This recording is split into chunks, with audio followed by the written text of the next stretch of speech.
शिजेपर्यंत दम आलूसाठी अशी छोटी बटाटे शिजवून साल काढून घ्यायची।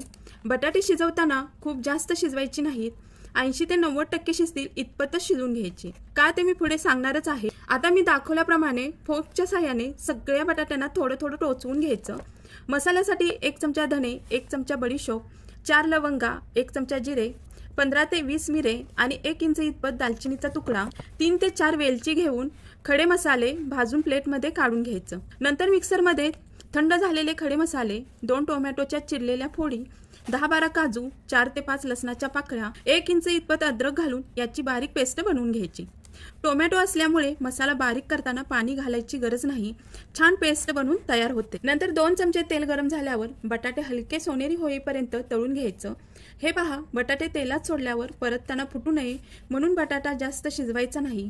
जास्त बटाटा शिजला की तेलात फुटून बटाट्याचा भुगा होतो। हे पहा, हलकेसे बटाटे तळले की एका प्लेटमध्ये काढून घ्या। उरलेल्या तेलात अगदी बारीक चिरलेला कांदा घातला, कढीपत्ता घालायचा। कांदा भाजत आल्यावर पाव चमचा हळद पूड आणि तयार केलेली पेस्ट घातली। सेकंदभर परतून याच्यात 1.5 चमचा तिखट मसाला घालायचा। बारीक पेस्ट केलेल्या भांड्यात थोडंसं पाणी ओतून मसाल्यात ओतलं। वरून चवीनुसार मीठ, आंबटपणा मोडण्यासाठी 1 चमचा साखर घालून वरती झाकण लावून मंद आचेवर 5 मिनिटे मसाला शिजवून घ्यायचा। 5 मिनिटानंतर तळलेले बटाटे घातले। वरून कसुरी मेथी आणि कोथिंबीर स्प्रेड करायची। 1 चमचा किचन किंग मसाला घालायचा। थोडंसं गरम पाणी ओता। वरती झाकण लावून बटाटे मऊसूत शिजवून घ्यायचे।